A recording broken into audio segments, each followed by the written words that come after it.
Estamos no segundo bloco do Educação Histórias que Ensinam, discutindo mensagens de livros indicados para crianças e adolescentes. E aí no bloco anterior a gente estava falando de capoeira, que vem das tradições africanas, foi criada aqui no Brasil, mas vem das tradições africanas.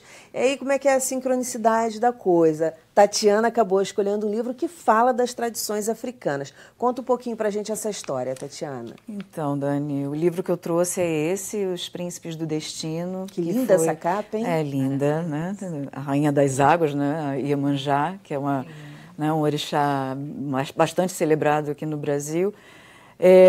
O Reginaldo Prandi é um antropólogo, sociólogo de São Paulo que trabalha com casas de candomblé e de umbanda, enfim. Então, ele teve todo um trabalho de transcrição, de recolhimento de contos, de mitos da tradição iorubana, especificamente, e da transcrição disso em livros. Então, tem vários para criança, para adulto, enfim. E eu gosto muito desse livro, especificamente, justamente por conta dessa ludicidade da ilustração que ela traz a gente ajuda no imagético que o mito já traz, o mito já tem. As ilustrações que ela traz são incríveis, né? Elas Passa aí um pouquinho para gente. Vou passar. Então, vai mostrar. Bom, a gente já começa, né? É muito especial.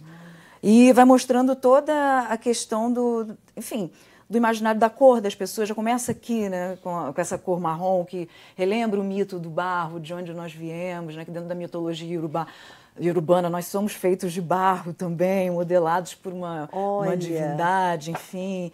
E o colorido, os elementos, a comida dos deuses, né, que a gente vai chamar de orixá. E aqui, essa imagem aqui, ela é interessante porque, até pelo título, eu gosto muito do título desse livro, Os Príncipes do Destino, porque destaca um pouco da gente do imaginário de escravização, que é o imaginário que a escola, às vezes... É por onde a cultura africana, afro-brasileira, muitas vezes chega às crianças dentro da escola.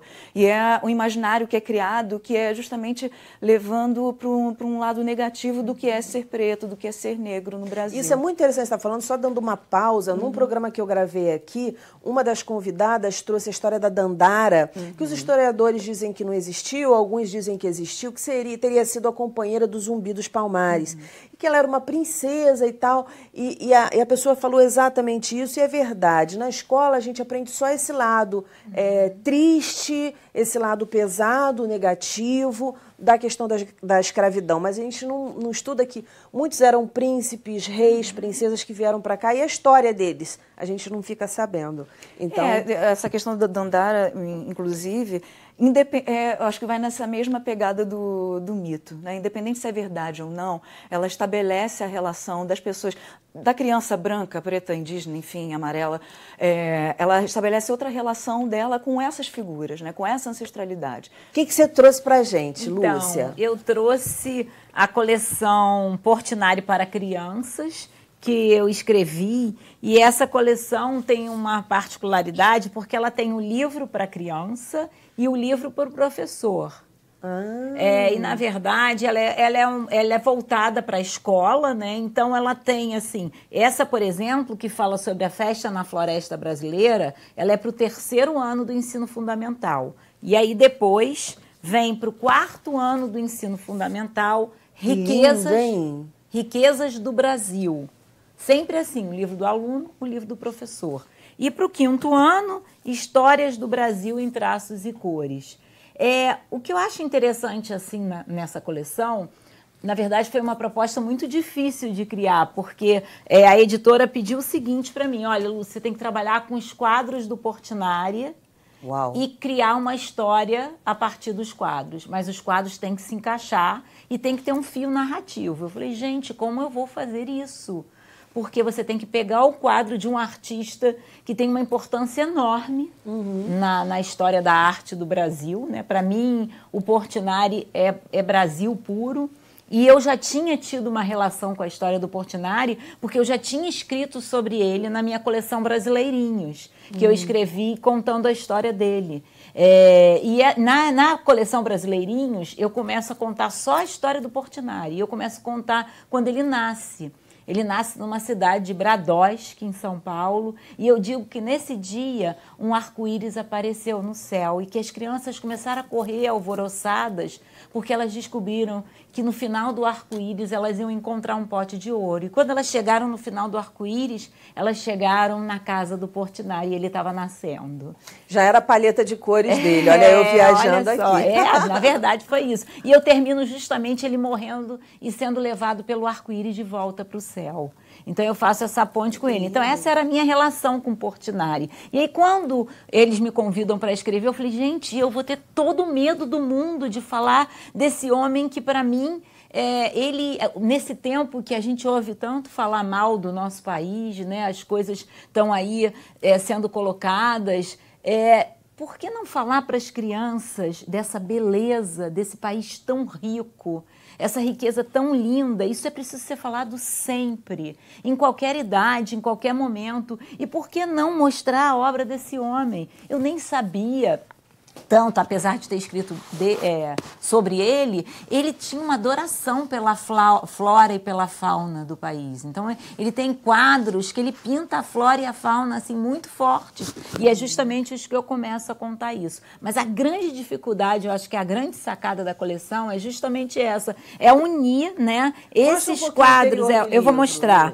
Ó, aqui começa o da flora, né? E aí, se vocês olharem bem, assim, ó, os quadros, né? Os quadros. E aí tem o texto. E tem, claro, a interferência da ilustradora, que faz um projeto gráfico genial, né? Então, mas isso aqui é Portinari. Sim, e aí eu tive que criar um fio narrativo, eu tive que escrever uma história fantástica de uma floresta, onde um bicho começa a roubar tudo. E aí os outros bichos tentam descobrir qual dos bichos que está roubando as frutas. Que delícia! Então vai sendo construído a partir disso. E a proposta da coleção, como é uma coleção educativa, né? Tem o trabalho no final, ó, aqui sugestões. Eu acho que isso aqui encantou a minha infância, não sei se foi a de vocês, mas eu sempre adorei revistinha que fazia perguntas e você tinha que responder, né? Para ver se você leu direitinho. Pois é, não é nem em cima do livro, mas assim, eu sempre gostei dessa coisa do passatempo. Eu acho isso tão genial, um quebra-cabeça. Aliás, eu sempre tive dificuldade com quebra-cabeça, sempre faltava uma peça e acabava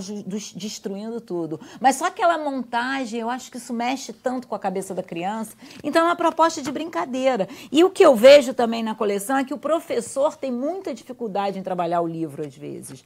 E aí tem a proposta do trabalho mesmo. E aí vem uma especialista, que é a Sueli Avelar, que ela coordena o projeto Portinari. Então, ela entende muito de Portinari. Então, ela vai falar mais profundamente. E aí, no livro do professor, eu sou coadjuvante, né? É a Sueli que faz toda essa ponte. E é super interessante, né? Porque a gente estava falando dessa questão das coincidências, vocês falando que são 3 livros que valorizam a cultura, né? E a gente está falando de cultura esse aqui africana, mostra a chegada dos negros, mostra tudo. Eu fiquei ouvindo eles falando, gente, houve uma coincidência enorme aqui. Porque vai falando dos negros, a chegada deles. Não sei se tem capoeira, mas olha só, olha esse quadro de Portinari. Né? Olha esse quadro de Portinari. E aí eu queria ouvir a fala de vocês. A gente está no finalzinho do programa e as pessoas sempre pensam assim. Quando eu estudei comunicação, se falava assim, o professor falava, e é verdade, quando uma empresa está abrindo falência, ou enfim, está começando, né, a ficar no vermelho, ficar numa situação ruim, a primeira coisa que cortam é a publicidade e a propaganda, que era a última coisa que deveriam cortar, né? Porque a publicidade e a propaganda dá visibilidade ao teu produto, ao teu serviço. Então, o professor de comunicação chamava a nossa atenção para isso. E muita gente pensa assim, não, eu quero que meu filho seja médico, eu quero que meu filho seja engenheiro, porque esse negócio de cultura não dá dinheiro, esse negócio de cultura não tá com nada, lê livro sobre cultura por quê? Não, pega um livro aí sobre matemática para ler, que é melhor. Eu queria que vocês falassem sobre a importância disso. A gente já falou um pouco aqui, mas eu queria essa fala final de vocês, nesse pedacinho de programa que a gente ainda tem para encerrar, sobre a importância da gente falar de cultura, porque cultura eu acho que não é uma coisa lá fora, né? É o que se é o ser. Então eu queria que vocês encerrassem aí falando um pouquinho disso. Eu acho que a cultura é a grande ferramenta de transformação do ser humano e da sociedade, né? Aí eu queria dizer assim, a valorização assim, dentro do que eu trabalho, do que eu acredito, a valorização da cultura popular, Né? O que eu venho trazendo aqui. O Bimba, ele era um mestre da cultura popular. Ele muito mal sabia assinar Manuel dos Reis Machado. Era o máximo dele. E ele é reconhecido como doutor... Os dois, na verdade, os dois aqui são reconhecidos como doutor honoris causa por universidades federais brasileiras, né? Quer dizer que não só o caminho da educação formal e convencional leva ao conhecimento, leva à transformação. Não querendo desvalorizar, mas a união da sabedoria popular, da cultura popular e do conhecimento junto ao ensino formal, acho que é a grande parceria e o caminho para a transformação. Rapidinho, Tatiana. Sob meu ponto de vista, ensinar cultura, abordar cultura, é você não cair na barbárie, que nesses tempos a gente, né, muito facilmente cai. É ensinar o caminho, ou apresentar o caminho da alteridade, de você entender a diferença de si, a diferença do outro, a diferença da importância da existência do outro para você existir. Né? Então, particularmente, a gente vê isso dentro das escolas através das leis 10.639, 11.645, com relação à cultura indígena e cultura africana e afro-brasileira.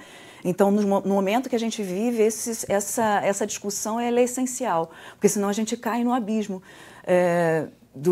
que o financeiro leva a gente para esse lugar. Então, eu acho a última corda de cura de nós, enquanto sociedade, é a cultura.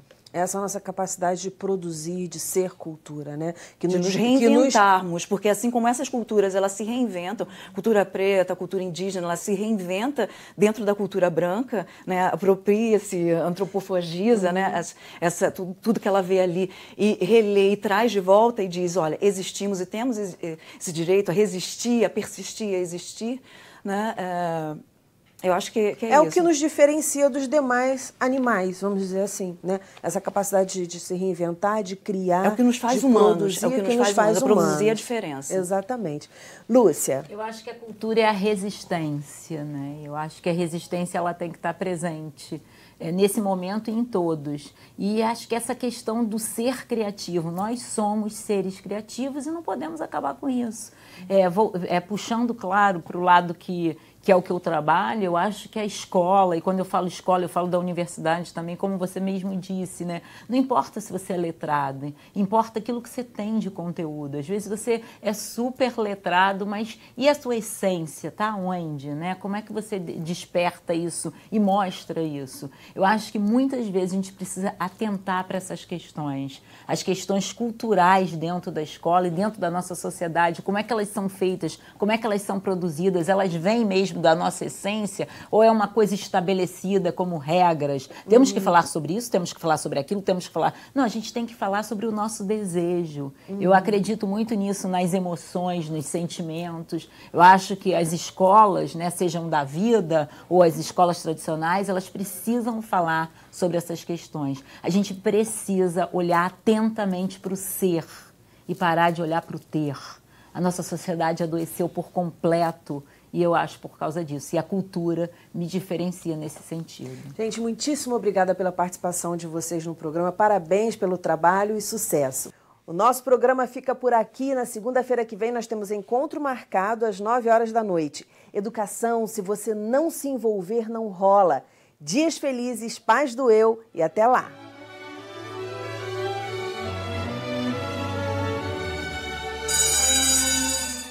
Quando alguma traquinagem de criança ele fazia, com medo de represália, na fazenda se escondia, no celeiro ou no curral, passava a noite e dormia.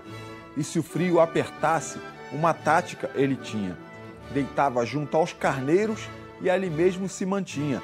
Junto aos animais passava uma noite mais quentinha. O menino era levado, mas todo mundo sabia que respeitava os mais velhos e esbanjava alegria. E assim passava a infância bem divertida e sadia.